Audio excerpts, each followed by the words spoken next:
नमस्कार, न्यूज प्रवक्ता देख रहे हैं आप और मैं हूं आपके साथ अनुष्का। कांग्रेस प्रदेश अध्यक्ष जीतू पटवारी ने 10 महीने की मोहन सरकार से 10 सवाल किए। जीतू ने प्रेस कॉन्फ्रेंस कर कहा कि शिवराज सिंह चौहान केंद्र सरकार में केंद्रीय मंत्री हैं। मैं पिछले 5 सप्ताह से उनका समय मांग रहा हूं। वे कहते हैं बीजेपी किसान के बाद मगर सबसे ज्यादा उनकी सरकार में किसानों को शोषित करने का काम किया गया। सिंगरौली में आज 6 साल की बेटी के साथ दुष्कर्म हुआ। हमने 20 दिनों तक बेटी बचाओ अभियान चलाया। सरकार कलयुग का महापाप कर रही है। उन्होंने कहा कि सरकार बेटियों की सुरक्षा की बात नहीं करती बल्कि बलात्कारियों से जो बच्चा पैदा हो उसका दायित्व निभाने की बात कर रही है। बंधुओं, दशहरा चला गया है और दिवाली आने वाली है। 10 महीने लोकतंत्र में मध्य प्रदेश को नई मोहन सरकार को बने हुआ शिवराज जी के नेतृत्व में चुनाव हुए थे। उन्होंने कई बातें ऐसी जिससे प्रलोभन जनता को, पब्लिक को, किसान को, युवा को, महिला को, गरीब को, आम जनता को दिए और वोट लिए। इन 10 महीनों में इस सरकार ने क्या किया? शिवराज सिंह चौहान देश के कृषि मंत्री बने। आज मंगलवार है।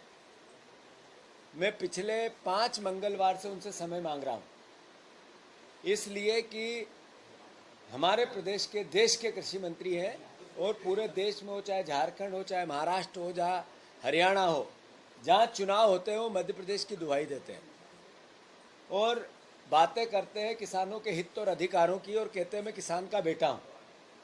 मुझे नहीं पता वो किसान के बेटे तो हैं या कितना सच है कितना झूठ, पर मैं जरूर किसान का बेटा हूँ और किसानों की उस वेदना को, उस सत्य को, उस तकलीफ को, उस पीड़ा को मैं शिवराज जी से मिलकर उनसे सकारात्मक बात करना चाहता हूँ। जो एक किसान के बेटे में दर्द होना चाहिए, उसको दूसरे किसान के बेटे से दर्द का संवाद करना चाहिए, पर शिवराज जी ये नहीं करना चाहते।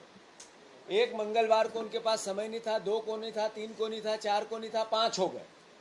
तो मैं फिर आग्रह करता हूं उनसे, शिवराज जी आप एक बार किसानों की तकलीफ, आपकी जो भावना है, आपने कहा मैंने बहुत तरक्की करवा दी, आज क्या वेदना है, क्या परिस्थिति है, उसको लेकर मध्य प्रदेश और देश के किसानों के हितों की, उनके सकारात्मक सुझाव के आपसे मैं बात करना चाहता हूं। आप कृपया समय दीजिए। केवल आपके भाषण, आपकी झूठ, आपका जो बार बार जिस तरीके का प्रेजेंटेशन है जिसमें एक बात सच नहीं होती, उसको बंद कीजिए। मैं मानता हूं कि आज सिंगरौली में 6 साल की बेटी के साथ सुबह बलात्कार हुआ। 6 साल की बेटी के साथ आज बलात्कार हुआ। रोज 20 बलात्कार होते हैं, 20 बलात्कार रोज होते हैं। मध्य प्रदेश कैपिटल बन गया बलात्कार की। कांग्रेस पार्टी ने लगातार 20 दिन का एक पखवाड़ा चलाया, बेटी बचाओ अभियान। उसमें हमने शुरुआत की बेटियों को कैंडल मार्च से जनजागृति आए समाज में, क्योंकि सरकार एक तरह से निकम्मी हो गई है, काम नहीं कर पा रही है। गृह मंत्रालय एक तरह से अपने धर्म को निभा ही नहीं पा रहा है। फिर हमने मशाल जुलूस निकाले युवाओं को जागृति लाने के लिए। फिर हमने जनप्रतिनिधियों को ज्ञापन दिए, कांग्रेस के जनप्रतिनिधियों, बीजेपी जनप्रतिनिधियों का एक परिवार है, उनको ज्ञापन दिए, उनसे बातें की कैसे हम बेटियों की रक्षा करें। फिर हमने मौन उपवास किए, पूरे प्रदेश में ब्लॉक स्तर पर बेटियों को पाठ पूजा की और मैसेज दिया, जन जागृति लाने की कोशिश की। फिर हमने भोपाल में 1 दिन का पूरा उपवास किया। ये बात मैं की नहीं है, हमारी नहीं है।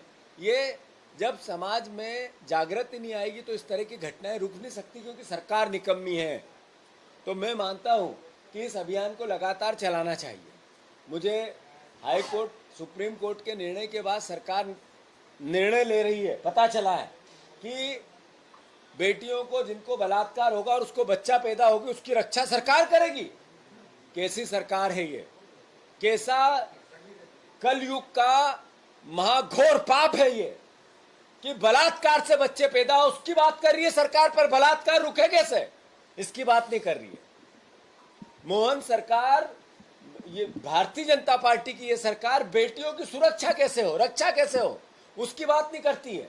न इक्विपमेंट है उनके पास, न आधुनिक संसाधन है, न पुलिस भर्ती है, न महिलाओं की पुलिस भर्ती है, सब 50% है। मतलब जितनी आवश्यकता है पर पैरामीटर के अनुसार जनसंख्या के आधार पे उससे 50% पुलिस के पास जनसंख्या का बल है, पुलिस बल है। बेटी जो महिला है, कांस्टेबल या एसआई या इंस्पेक्टर है, वो भी 50% है। उस पर बात नहीं करती कि कैसे हम बेटियों की सुरक्षा करें, इसके लिए उपाय करें, बजट का प्रावधान करें, इस पर बात नहीं करती। बच्चे पैदा होंगे बेटी को बलात्कार से, उनकी सुरक्षा, उनकी हम दायित्व निभाएंगे। शर्म आनी चाहिए ऐसी सरकार को। डूब के चुल्लू भर पानी में मर जाना चाहिए अगर आप इस तरह का आपका सोच है तो। मैं फिर से इस सरकार के 10 सवाल हैं 10 महीने के कांग्रेस पार्टी के। मोहन भैया कृपया करके आप ध्यान दें। आप मुख्यमंत्री हैं प्रदेश के, आप बीजेपी के मुख्यमंत्री नहीं हैं। आपने जनता का वोट मिला था शिवराज जी के नाम पे। आपको मोदी जी ने मुख्यमंत्री बनाया, जनता ने नहीं बनाया। पर शिवराज जी ने जब वोट लिया तो उन्होंने एक वचन पत्र दिया था जनता के सामने। उसमें कहा था मैं 3000 बहनों को हर महीने दूंगा, हर हालत में दूंगा। आपने कहा हम 5000 तक देंगे, अभी बीच में बोले थे। वो 10 महीने में 3000 क्यों नहीं दिया आपने? 450 के गैस सिलेंडर का क्या हुआ? आपकी सरकार को सांप सूंघ गया इन दोनों बातों को करने के लिए। आपने किसानों को कहा था 2700 के गेहूं के दाम देंगे, आपने किसानों को कहा था 3100 धान के दाम देंगे। ये दूसरा सवाल क्या हुआ इसका? किसानों के साथ ये धोखा क्यों बदला लेते हो आप बार बार किसानों से? 6000 रुपए के किसानों के सोयाबीन के दाम की बात हुई थी, आपने कहा हम एमएसपी पे खरीदेंगे। कौन सा चालू हुआ, एक आध बताएं आप। अभी सोयाबीन का कोई केंद्र चालू हुआ प्रदेश में? एक भी केंद्र हुआ क्या? कौन सी तारीख थी? क्या बोला था आपने? केवल झूठ, पाखंड, मीडिया की हेडलाइन। आखिर क्यों ऐसा? मैं मोहन यादव जी से पूछना चाहता हूं, रोजगार के आंकड़े आप बार बार कहते थे कि हम इतने रोजगार देंगे, रोजगार नहीं मिल रहा। इस अंक में फिलहाल इतना ही। अगले अंक में आपसे फिर होगी मुलाकात, तब तक के लिए नमस्कार।